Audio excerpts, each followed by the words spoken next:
Où sont tes parents? Au pays. Et ils travaillent? Non, ils ne travaillent pas. Combien ils recevaient par mois pour ton travail de jockey? 200 €. Et il y avait beaucoup d'accidents graves? Des chutes? Oui, certains tombaient, ils se brisaient les os, et d'autres mouraient. C'est arrivé 2 ou 3 fois. Ils sont morts car les chameaux les ont écrasés. À des années-lumière des gratte-ciel de la capitale du Qatar, le camélodrome d'Al Shahina, un champ de course en plein désert, où a lieu l'un des événements sportifs les plus populaires du pays. Le Grand Prix de l'Émir, la dernière course de la saison la plus prestigieuse. Les meilleures écuries du golfe s'affrontent dans l'espoir de décrocher le trophée suprême, l'épée d'or, et surtout un gros chèque, 1 million de dirhams, 250 000 €. La gloire, l'argent et le choc de ces images. Jusqu'en 2007, les jockeys qui montaient les chameaux de course étaient de très jeunes enfants, âgés de 3 à 8 ans, pesant à peine plus de 20 kilos. Cela a duré une quinzaine d'années. Vendus ou kidnappés, les enfants venaient du Pakistan, de l'Inde, du Soudan ou de Mauritanie.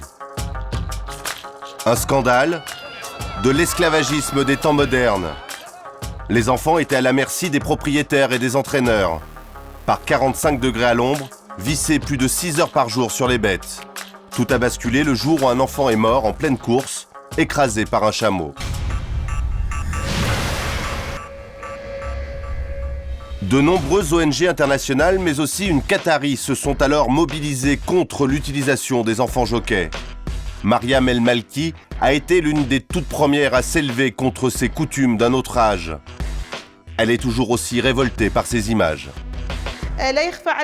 Ces enfants ont été victimes de beaucoup d'accidents graves, dus à des chutes qui ont provoqué des fractures diverses, comme la colonne vertébrale et des traumatismes crâniens. Certains de ces enfants sont maintenant handicapés à vie. Aujourd'hui, le gouvernement du Qatar a décrété l'interdiction de l'utilisation des enfants en tant que jockeys. C'est une avancée majeure au Qatar. Depuis cette interdiction, que sont devenus les enfants jockeys? Sa fondation a mis en place un programme de rapatriement des enfants étrangers. À ce jour, plus de 850 d'entre eux ont retrouvé leur famille. À en croire Mariam, tous ont été rapatriés. Mais pourtant, d'anciens enfants jockeys sont encore présents dans les fermes. Pour s'en rendre compte, il suffit de se rendre à proximité du camélodrome. Derrière ces murs, à l'abri des regards indiscrets, nous réussissons à retrouver un jeune jockey. Il s'appelle Mohamed Hamza.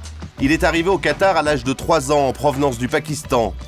Ses parents l'ont confié à un entraîneur. Pendant plus de 10 ans, il monte les chameaux de course. Affamé pour ne pas grossir, il ne sait ni lire ni écrire. Il n'est jamais allé à l'école. Qu'est-ce qu'ils font? Où sont tes parents? Au pays. Et ils travaillent? Non, ils ne travaillent pas. Combien ils recevaient par mois pour ton travail de jockey? 200 €. Et il y avait beaucoup d'accidents graves? Des chutes? Oui, certains tombaient, ils se brisaient les os, et d'autres mouraient. C'est arrivé 2 ou 3 fois. Ils sont morts car les chameaux les ont écrasés. Aujourd'hui, Mohamed a 17 ans. Ses conditions de vie se sont améliorées, même si le quotidien reste difficile. Pour 200 € par mois, 7 jours sur 7, il se lève à 4 heures du matin pour s'occuper de ses bêtes. L'ancien enfant jockey monte toujours, mais uniquement à l'entraînement. Désormais au Qatar, les courses se font avec des machines. En 2003, l'Émirat lance un programme de recherche pour remplacer les enfants.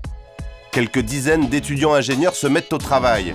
2 ans plus tard, cette aventure technologique débouche sur la création d'un robot jockey. Le responsable du projet, Rachid Ali, est très fier de nous présenter son invention. Aujourd'hui, tout le monde utilise le robot dans les courses. Ça fait 5 ans déjà.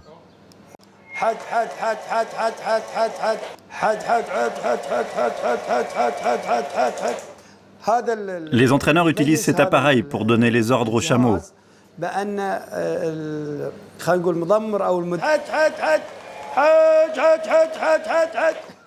On n'a plus besoin de frapper le chameau pendant toute la course.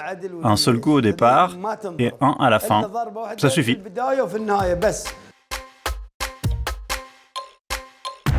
Le jour J, le prix de l'Émir. 1 heure avant le début de la course. Pour ce Grand Prix du désert, le jeune Obaï amène les chameaux de son patron. Originaire du Soudan, lui aussi a été enfant jockey, une époque révolue qu'il est loin de regretter. Les robots, c'est super. C'est mieux que les enfants, parce que si les robots tombent, il ne leur arrive rien. Avant, nous étions tout le temps en danger. Il m'arrive encore de monter de temps en temps, mais seulement pour l'entraînement. Plus jamais pendant les courses. Dans l'enclos de départ, c'est l'heure des derniers tests. S'assurer d'abord que la liaison radio fonctionne. Fixer le robot sur le dos du chameau et surtout bien le sangler. Sur la ligne de départ, les chers, les nobles propriétaires des meilleures écuries du Golfe sont tous là. Le prince héritier de Dubaï a même fait le déplacement. Ces chameaux sont les grands favoris de la course. Ahmad, lui, possède une quinzaine de chameaux. Aujourd'hui, une de ses bêtes est engagée. Nous allons suivre la compétition dans sa voiture. Aujourd'hui, c'est un jour important parce que c'est la finale des 10 km. Il faut que l'on trouve un bon endroit pour observer le départ de la course et la suivre. Le départ. Les chameaux s'élancent. Ils ont 10 km à parcourir en moins de 17 minutes.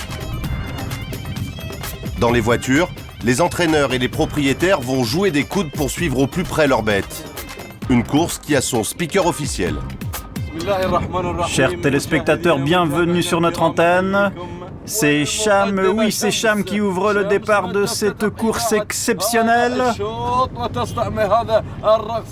Les chameaux sont lancés à plus de 50 km/h. Ahmad lui pousse sa bête et actionne le robot.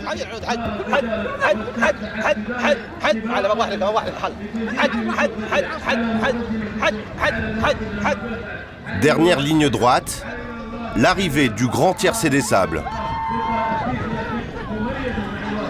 El Hanoun, le chameau d'Ahmad, ne finira que 8e.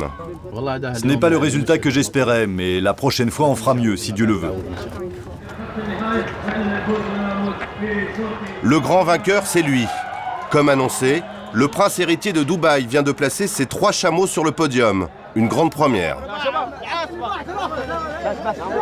Mais au Qatar, la victoire n'est peut-être pas là où on l'attend.